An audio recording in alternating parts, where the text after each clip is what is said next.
in this video we will discuss about the average velocity, and as the heading is the average speed, so in the first part of the lecture I will concentrate only on the average velocity. So you have studied so far, आपने अभी तक पढ़ा है कि motion क्या चीज़ होती है. तो if an object change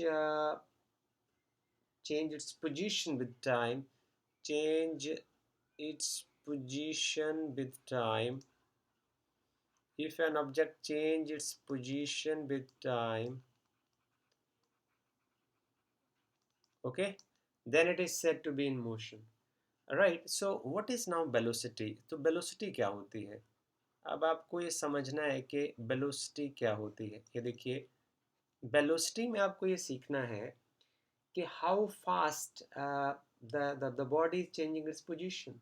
So here is the question: how fast is the position changing with time? Here we learn velocity is how fast the position is changing, how fast the position is changing.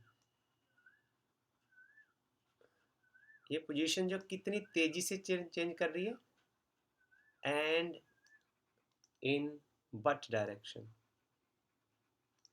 and in what direction. So this is what the velocity is, and in what direction. So now we will concentrate on the average velocity over here. So we'll define the term average velocity. Okay, so here you have to learn average velocity. आपको velocity पता चल गई. जैसे for example कि कोई एक object है, वो यहाँ से चलता है, वो इनिशियली ए पॉइंट पर है और थोड़े टाइम के बाद वो बी पॉइंट पर पहुँच जाता है.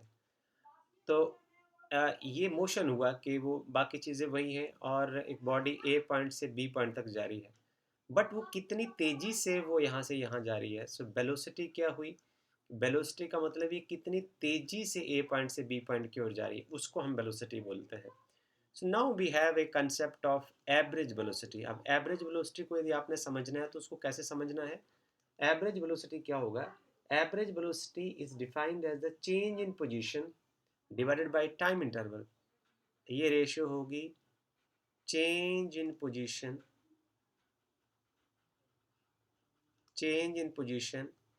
divided by time interval. Change in position divided by time interval. अब इसको उदाहरण से समझिए कि जैसे फॉर एग्जांपल कि आप यहाँ बैठे हैं, ओके, और एक कार जो है वो इस पॉइंट पर है, एक car is at this point, और अब इसकी जो पोजीशन है आपसे कोई x1 मीटर दूरी पर है, और थोड़ी देर के बाद कार चलती रहती है तो वो यहाँ पहुँच जाती है. ओके, अब वो आपसे इतने दूर चली गई है. राइट, ध्यान से समझिए आप. तो अब देखिए, जब आपने कार को देखना शुरू किया था यहाँ बैठ के, तो आपकी घड़ी पर कोई टाइम था जो 12 बजे, 1 बजे, 2 बजे, 4 बजे, वट एवर, उसको नाम मैंने दे दिया कि कोई T1 सेकेंड थे. ये आपकी घड़ी पर टाइम था. घड़ी लगातार चलती रहती है, तो थोड़े टाइम के बाद जब वो बॉडी बी पॉइंट पर पहुंच गई तो घड़ी पर टाइम हो गया, जैसे टाइम की रीडिंग बदल गई तो हमने उसका नाम बदल दिया, T2 सेकेंड हो गया वो. तो बॉडी की जो पोजीशन यहाँ से यहाँ तक बदली, तो चेंज इन पोजीशन क्या आया? x2 में से यदि हम x1 घटा देंगे तो हमें पता चल जाएगा इतने समय में कार आपकी कहाँ गई है, और उसको समय कितना लगा. This is T2 minus T1. Okay, तो वेलोसिटी क्या हुई? एवरेज वेलोसिटी को हम मार्क करते हैं बार के साइन से. और तो चेंज इन पोजीशन क्या हुई, ये आप फिगर में सामने देख सकते हैं. जो हमने ये फिगर नंबर 2 बनाया, ये फिगर नंबर 1 है. फ्रॉम फिगर नंबर 2 आप एक ध्यान से देख सकते हैं कि जो चेंज इन पोजीशन क्या हुआ. चेंज इन पोजीशन हुआ, this is x2 minus x1 upon T2 minus T1. So this is the change in position. ये चेंज इन पोजीशन की इंफॉर्मेशन है, और ये चेंज इन टाइम है. अब x2 क्या है, इसको समझना आपने. ये फाइनली बॉडी कहाँ है. x1 क्या है, बॉडी ने चलना कहाँ से शुरू किया था. T1 कौन सा टाइम है, जब आपने बॉडी को देखना शुरू किया था और बॉडी चलने लगी थी. T2 कौन सा टाइम है, जब बॉडी चलना बंद कर दिया था या आपने उसको देखना, चलते हुए देखना बंद कर दिया था। तो इन चीज़ों को आपने समझना है। अब दोनों चीज़ों को यदि आप घटाएंगे तो उसके डिफरेंस को हम ऐसे लिख देते हैं, डेल्टा से रिप्रेजेंट करते हैं। डेल्टा एक्स का मतलब है x2 में से x1 को घटाने के बाद जितना उत्तर आएगा, ऐसे ही T2 को यदि T1 से घटाने के बाद जो उत्तर आएगा उसको हम डेल्टा T से लिख सकते हैं।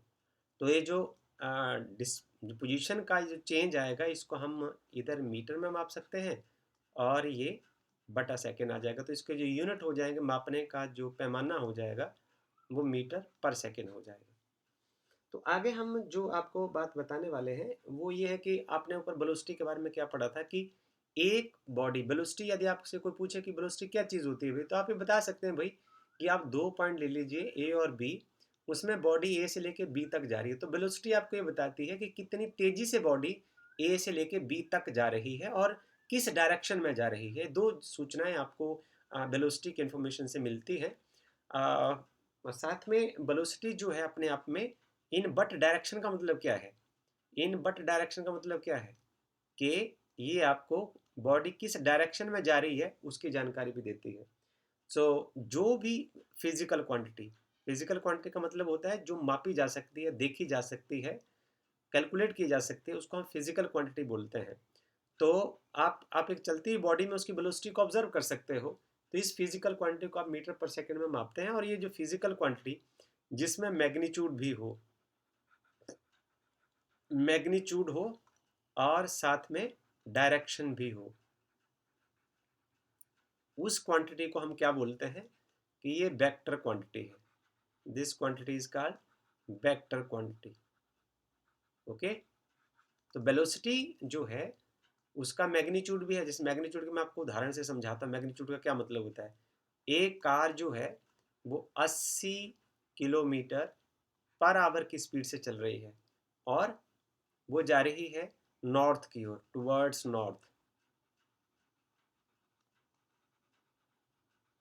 तो ये जो 80 है ये वेलोसिटी का मैग्नीट्यूड है और ये जो टुवर्ड्स नॉर्थ है ये उसके डायरेक्शन की जानकारी है। तो ऐसी क्वांटिटी जिसमें मैग्नीट्यूड भी हो, डायरेक्शन की इंफॉर्मेशन भी हो, सूचना हो, उसको हम वेक्टर क्वांटिटी बोलते हैं। ठीक है। सो वेलोसिटी एक वेक्टर क्वांटिटी है, पर हम इसको वेक्टर अलजेब्रा से सॉल्व नहीं करेंगे। इसका प्लस माइनस साइन के साथ हम इसका कैलकुलेशन कर लेंगे और हमें इसकी ज़रूरत नहीं पड़ेगी, जो वेक्टर की इंफॉर्मेशन की ज़रूरत नहीं पड़ेगी। अब हम वेलोसिटी के बारे में अगली चर्चा करने के लिए अगले पेज पर चलते हैं। उसमें आप प्रैक्टिकली देखेंगे कि किस तरीके से हम एक एग्जांपल सॉल्व करके आपके साथ इस बात को समझाने की कोशिश करेंगे कि बेसिकली वेलोसिटी क्या होती है और उसके उसके ऊपर जो तरह तरह की प्रॉब्लम्स हैं वो कैसे सॉल्व की जा सकती है। सो सी हियर, एक ग्राफ बना हुआ है आपकी एनसीईआरटी की किताब का, ये ग्राफ है। This is taken from NCERT. NCERT. So you must open this book NCERT and then see it very carefully. इसमें आपने 10th में पढ़ा हुआ है कि ये जो उदाहरण है ये एक कार का मोशन है और जिसका जो ग्राफ है उसकी पोजीशन कब कहाँ है ये बाई एक्सिस के ऊपर है और इस समय की जो जानकारी है वो एक्स एक्सिस के ऊपर है। तो इस ग्राफ को हम क्या बोलेंगे, position time graph. This called X T graph. This is position time graph. इसमें क्या है कि जब time t is equal to 0 second से लेके t is equal to 8 second तक, ये देखिए t is equal to 0 second से t is equal to 0 second कौन सा समय होता है, जब आप किसी घटना को देखना शुरू करते हैं और 8 सेकेंड तक आप उसको देख रहे हैं। 0 सेकेंड से लेके 8 सेकेंड तक आप एक कार को देख रहे हैं और इसमें जो आपने इसमें बनाना है कि एवरेज वेलोसिटी निकालनी है आपने कार की 5 सेकंड से लेके 7 सेकंड के बीच में। तो ये जो शेडोइस्टिक रीजन है ये 5 सेकंड और ये 7 सेकंड का समय, ये देखिए ये टाइम 5 सेकंड और ये 7 सेकंड। ओके, तो 5 सेकंड जब घड़ी पर समय हो जाता है तो आपकी बॉडी जो है वो कोई कार है वो आपके से 10 मीटर दूर चली गई होती है। तो मैं इसको पहली रीडिंग कह देता हूँ। जैसे T1 जो है वो 5 सेकंड होता है, तो जो X1 होता है वो 10 मीटर होता है। ओके, दूसरी बार जब घड़ी के ऊपर टाइम जो t2 है वो 7 सेकेंड हो जाता है, तो जो x2 है वो 27.4 मीटर हो जाता है। ये देखिए जरा यहाँ पोजीशन की जानकारी कहाँ है, बाई एक्सिस के ऊपर है, और समय की जानकारी कहाँ है, एक्स एक्सिस के ऊपर है। हम तो दोनों जानकारी यहाँ से इकट्ठी कर रहे हैं। अब आपने एवरेज वेलोसिटी का फार्मूला पढ़ रखा है, तो मैं एवरेज वेलोसिटी का फार्मूला यहाँ लगा देता हूँ कि एवरेज वेलोसिटी यदि आपने निकालनी है तो उसका फार्मूला क्या होगा, x2 माइनस x1 बटा t2 माइनस t1। पुट कर दीजिए, it is 27.4 minus 10 over this is 7 minus 5 seconds. Okay, so average velocity here in this case is equal to this is 17.4 divided by 2, तो ये 8 दूनी 16 हो जाएंगे, 1 17 8.7, this is metre divide by second. So इस average velocity से आपकी car move करेगी।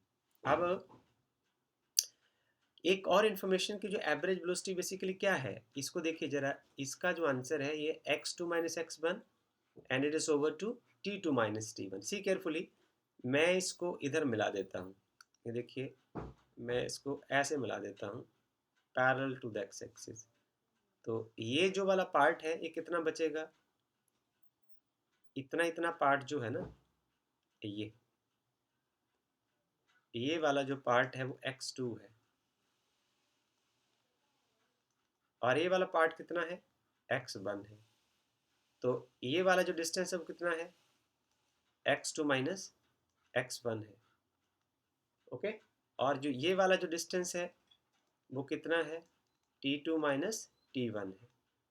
तो इसका यदि हम स्लोप निकालें, स्लोप का मतलब है टेन थीटा, यहाँ एंगल बन रहा है, तो ये देख लीजिए जरा आप, इसका यदि आप स्लोप निकालते हैं, स्लोप ऑफ किसका, पोजीशन टाइम ग्राफ, इसका यदि आप स्लोप निकालते हैं तो वो आता है x2 minus x1 divided by t2 minus t1. So this slope of xt graph is equivalent to the average velocity. Okay, so this is the another thing for you to learn. अब आपकी जो average velocity है ये positive भी हो सकती है, negative भी हो सकती है, और ज़ीरो भी हो सकती है। क्यों, क्योंकि ये डिस्प्लेसमेंट ओवर टाइम का जो रेशो है, it is the ratio of the displacement over time. So displacement की देखिए, ये जो रेशो है वो डिस्प्लेसमेंट ओवर टाइम का रेशो है, this is the ratio of displacement over time. So देखिए डिस्प्लेसमेंट की तीन वैल्यूज हो सकती हैं, डिस्प्लेसमेंट पॉजिटिव हो सकता है, टाइम हमेशा पॉजिटिव होगा, कॉमा डिस्प्लेसमेंट नेगेटिव हो सकता है, टाइम हमेशा पॉजिटिव होगा, डिस्प्लेसमेंट जीरो हो सकता है, टाइम हमेशा पॉजिटिव होगा। तो यहाँ से एक आंसर, पॉजिटिव से पॉजिटिव को डिवाइड करेंगे पॉजिटिव आएगा, नेगेटिव से पॉजिटिव को डिवाइड करेंगे नेगेटिव आएगा, जीरो को पॉजिटिव से डिवाइड करेंगे जीरो आएगा, zero divide by anything is equal to zero. So जो वेलोसिटी होगी वो पॉजिटिव भी हो सकती है, नेगेटिव भी हो सकती है, और जीरो भी हो सकती है। और इसको मैं अब आपको समझाने की कोशिश करता हूँ एक उदाहरण देने के बाद साथ। तो मैं ग्राफ बनाऊंगा, उस ग्राफ से आपको समझ आ जाएगा कि किस तरीके से मैं अपनी बात को कर रहा हूँ और आपको कैसे समझना है इन तीनों चीज़ों को। Okay, now get ready. देखिए हम पहला ग्राफ बनाते हैं। पहले ग्राफ में हम ग्राफ को कुछ इस तरीके से बनाते हैं, ये जो ग्राफ है वो कोई यही पोजीशन टाइम ग्राफ है, ये आपकी एनसीईआरटी की किताब में बना हुआ है, वहाँ से आप देख सकते हैं। और ये यहाँ समय की इन्फॉर्मेशन जो एक्स एक्सिस पर है, और जो डिस्प्लेसमेंट की जो इन्फॉर्मेशन है वो वाई एक्सिस के ऊपर है। अब आप के साथ मैंने ये ग्राफ बना दिया, तो इसमें मैं एक ये पॉइंट ले लेता हूँ, ओके, और मैं कोई ये दूसरा पॉइंट यहाँ ले लेता हूँ। इसको मैं ले सकता हूँ कोई 5 सेकेंड के ऊपर, और ये कोई 10 सेकेंड है, और ये है कोई 10 मीटर है, और ये 20 मीटर है, और ये 30 मीटर है।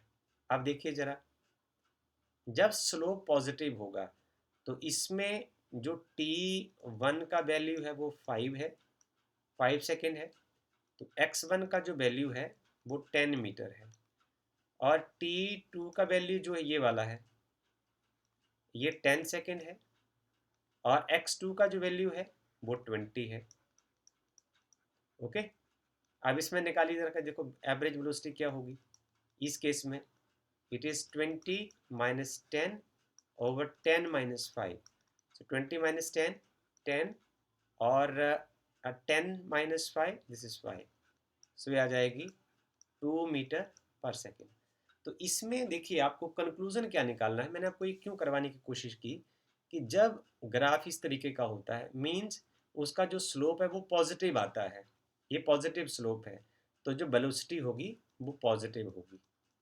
Okay, the velocity will be positive means जब x2 माइनस x1 का आंसर घटाने के बाद पॉजिटिव आएगा, टाइम का आंसर हमेशा पॉजिटिव आएगा, तो आपकी वेलोसिटी पॉजिटिव होगी और उसका ग्राफ इस तरीके का होगा। ओके, दूसरा केस ऐसा भी हो सकता है। दूसरे केस के लिए हम रंग नया कर देते हैं। वेल, दूसरा केस आप इधर देखिए, ये फिर वैसा ग्राफ, पर ये ग्राफ कुछ अलग तरीके का। ये ग्राफ है जैसे यहाँ है हमारे 10 मीटर, यहाँ 20 मीटर और यहाँ 30 मीटर, और ये है 5 सेकेंड और ये है 10 सेकेंड और ये है 15 सेकेंड। अब ग्राफ कुछ इस तरीके का है, राइट। तो जब घड़ी पर टाइम, ये समय की जानकारी एक्स एक्सिस पर अवेलेबल और जो डिस्प्लेसमेंट की जानकारी वाई एक्सिस के ऊपर अवेलेबल। आप देखिए आपकी घड़ी पर जो हम पहली रीडिंग इसको T1 मानते हैं। जब घड़ी पर टाइम 5 सेकेंड है, मैं लेता हूं जब T1 जो है वो 5 सेकेंड है, तो जो x का वैल्यू है, जो x1 है, वो आपकी गाड़ी आपसे 20 मीटर दूर है। और जब आपकी घड़ी पर जो टाइम है वो 10 सेकेंड हो जाता है, जो दूसरी आपकी रीडिंग है वो 10 सेकेंड हो जाता है, समय बढ़ता है क्योंकि समय बढ़ता चला जाता है, तो आपकी गाड़ी आपसे सिर्फ 10 मीटर दूर रह चुकी है। ये देखिए जरा, x2 जो है अब 10 मीटर है। अब यहाँ फिर आप एवरेज वेलोसिटी निकालिए। एवरेज वेलोसिटी जब आएगी वो आएगी x2 minus x1 over T2 minus T1। अब रखो, इसमें x2 है 10 और x1 है 20, right, by T2 minus T1 10 minus 5, so it is 10 minus 5, so you can write it like this minus 10 upon 5। अब देखो नेगेटिव आ गया ना, -2 मीटर पर सेकेंड। ओके, सो जब ग्राफ में स्लोप नेगेटिव होगा, this is the condition of negative slope. So when negative slope means जब x2 minus x1 और T2 माइनस T1 का जो ग्राफ का आंसर आएगा जब वो नेगेटिव आएगा, तो उसको हम बोल देंगे कि इस स्टेज पर एवरेज वेलोसिटी जो है वो नेगेटिव होगी। Okay, so when it will have the negative slope. So तीसरा केस आपके साथ मैं डिस्कस करने वाला हूं अलग रंग में। तीसरे केस में चलते हैं। तीसरा उदाहरण, यहाँ से आपको चीज़ें फिर समझ आएंगे बड़े अच्छे तरीके से। तीसरा एक ग्राफ बनाते हैं, उसमें ग्राफ ये फिर वैसे का वैसा, ये देखिए जो x एक्सिस है उसके ऊपर पोजीशन की जानकारी है, और सॉरी जो x एक्सिस है उसके ऊपर समय की जानकारी है, और जो y एक्सिस है उसके ऊपर पोजीशन की जानकारी है। ओके, सो नाउ ये जो पहला वैल्यू है इसका, यहाँ 5 मीटर की जानकारी है, यहाँ 10 की इंफॉर्मेशन है, यहाँ चलो कोई बात नहीं, इस यहाँ 5 10 यहाँ फिर 15 स्केल जो है वो एक सेम ही रहेगा। सो यहाँ आ जाएगा समय 5 सेकेंड, यहाँ 10 सेकेंड, यहाँ 15 सेकेंड और यहाँ 20 सेकेंड। अब आप ऐसा करिए कि आप किसी एक कार को ऑब्जर्व कर रहे हैं और वो कार जब आपने उसको देखना शुरू किया तो वो आपसे 10 मीटर दूर थी, ऐसे करके, और उसका जो ग्राफ है कुछ इस तरीके का है। ओके, अब यहाँ से दो समय की कीमतें जो है सेलेक्ट कर लीजिए। पहला ये वाला, इसमें आ जाएगा T1 is equal to 5 second के ऊपर आपने पहली बार कार को देखा तो आपकी कार आपसे 10 मीटर दूर थी। ठीक है, दोबारा फिर आपने इस कार को देखा, अब आपकी इच्छा है जब मर्जी देख लीजिए, आपने 20 सेकेंड के बाद दोबारा फिर से देखा, तो बट समय की जो दूसरी वैल्यू है उसको 20 सेकंड रख देता हूँ, तो आपकी कार आपसे कितने दूर है? ये फिर आपसे 10 मीटर दूर है। ये देखिए, perpendicular distance from X axis is the value of y. So आप ये देख रहे हैं कि x1 भी 10 मीटर है और x2 भी 10 मीटर है। तो एवरेज वेलोसिटी निकालिए जरा। वेलोसिटी क्या होगा? It is x2 minus x1 over t2 minus t1। सो आप इसको लिख दीजिए, it is 10 minus 10 over 20 minus 5, it is 0 divided by 15. So anything divided by 0 is equal to 0. So average velocity will be equal to 0 if the displacement जो है वो 0 आता है. This is the graph for the body when the body is at rest. So ये graph है stationary object के लिए. When average velocity is 0, this is for stationary object. जब उसकी जो पोजीशन है वो समय के साथ नहीं बदलती है, तो उस समय जो एवरेज वेलोसिटी आएगी वो 0 आएगी. So with this I am going to end the average velocity and average speed part 1 video, and in the next video I will discuss about the average speed and some numerical problem based on this. Thank you very much.